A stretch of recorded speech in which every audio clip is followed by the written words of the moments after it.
Hello students, आज मैं फिर हिंदी का ऑब्जेक्टिव लेकर आया हूँ।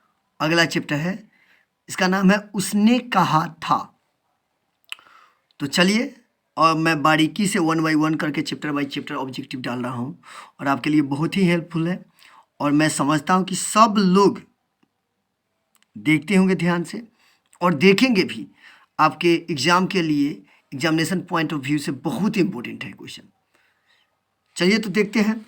उसने कहा था कहानी में किस शहर का चित्रण है?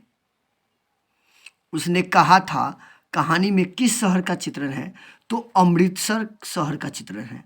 Amritsar, option number A, Amritsar शहर का चित्रण है।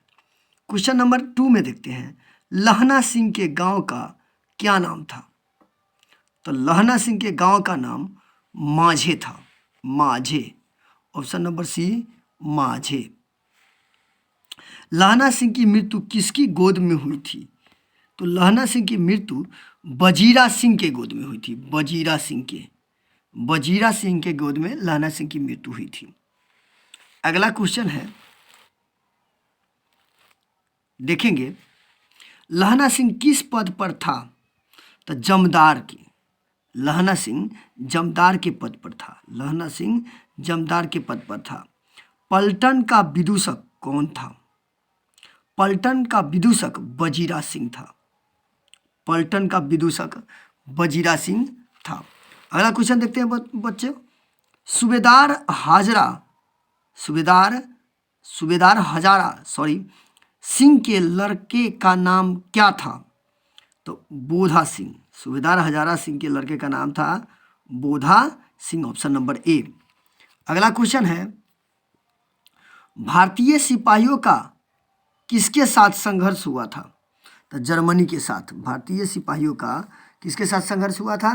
तो यहाँ है बच्चे, जर्मनी के साथ। जर्मनी के साथ। जर्मन पलटन को किसने मार गिराया? तो लहना सिंह ने। जर्मन पलटन को लहना सिंह ने मार गिराया। सिख राइफल्स के जमदार लहना सिंह का नंबर क्या था? तो 77।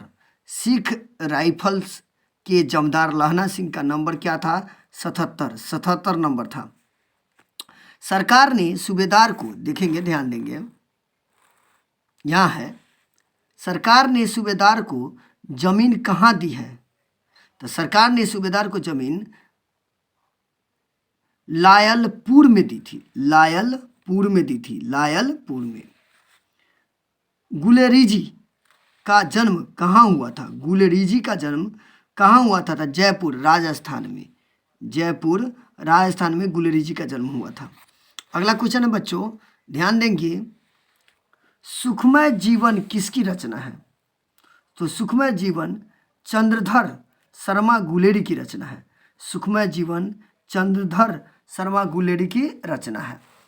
अगला क्वेश्चन है, उसने कहा था किस वर्ष प्रकाशित किया गया था? तो 1915 में। उसने कहा था 1915 में प्रकाशित किया गया था। अगला क्वेश्चन है बच्चों, कछुआ धर्म किसकी कृति है? तो चंद्रधर शर्मा गुलेरी की।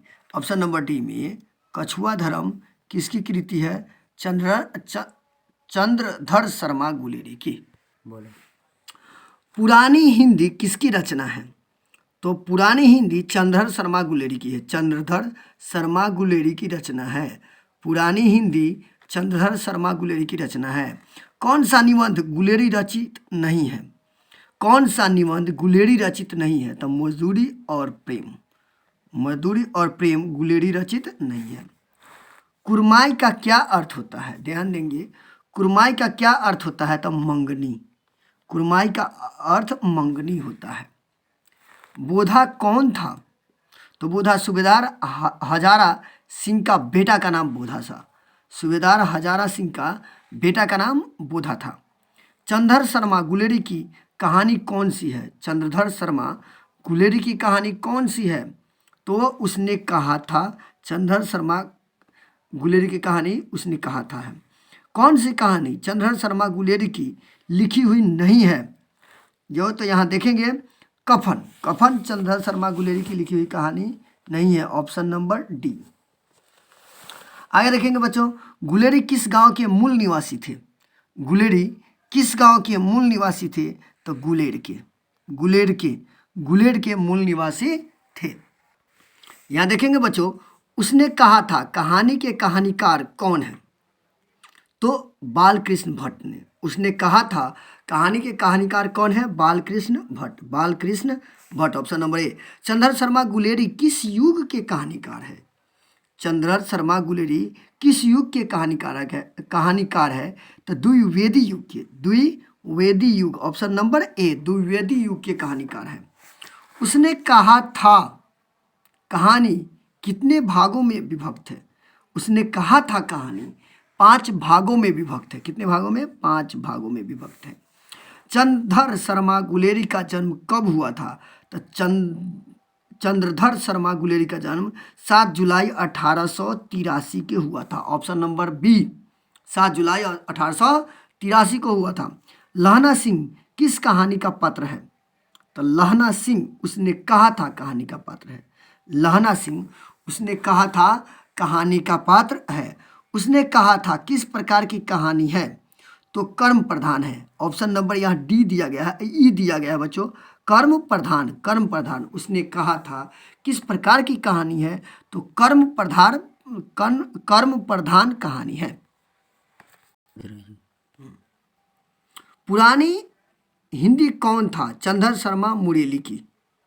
पुरानी हिंदी कौन था? तो चंद्रधर शर्मा मुरेली की, option number B. Kirat Singh कौन था? तो कीरत सिंह लहना सिंह का भतीजा। लहना सिंह का भतीजा का नाम था कीरत सिंह। लहना सिंह का भतीजा का नाम था कीरत सिंह। बचपन में लहना सिंह लड़की से बार बार कौन सा प्रश्न करता था? बचपन में लहना सिंह लड़की से बार बार कौन सा प्रश्न करता था? तेरी कुरमाई हो गई, ऑप्शन नंबर बी, तेरी कुरमाई हो गई। लपटन साहब सूबेदार को कितने आदमी खंडक में छोड़कर जाने को कहा था? तो 10 आदमी। यहाँ क्वेश्चन है, लपटन साहब सूबेदार को कितने आदमी खंडक में छोड़कर जाने को कहा था? तो 10 आदमी। अमृतसर में लहना सिंह के कौन थे? तो मामा थे। अमृतसर में लहना सिंह के मामा थे। यहाँ क्वेश्चन है, लहना सिंह सूबेदार को वापस बुलाने के लिए किसे भेजता है? लहना सिंह सूबेदार को वापस बुलाने के लिए किसे भेजता है? तो वजीरा सिंह को। सूबेदारनी ने अपने पति एवं पुत्र की रक्षा के लिए किससे कहा? तो लहना सिंह से कहा।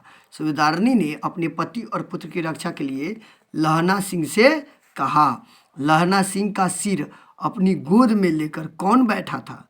तो लहना सिंह के सिर अपनी गोद में लेकर कौन बैठा था? तो वजीरा सिंह ने। वजीरा सिंह।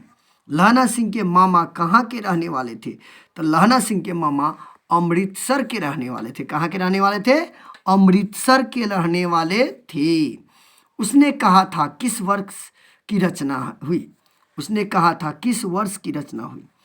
कहा था 1915 वर्ष की रचना। 1915 में यह रचना की गई थी, प्रकाशित की गई थी। तो बच्चे, मैं समझता हूँ इसको बार बार देखकर आपको अलग से हिंदी का ऑब्जेक्टिव पढ़ने की ज़रूरत नहीं है। ये पूरा कवर कर रहा है और अगर इसको ढंग से आप देख लेते हैं तो पूरा हिंदी का ऑब्जेक्टिव कवर हो जाएगा। तो चलिए फिर अगले वीडियो में मिलेंगे, तब तक के लिए धन्यवाद।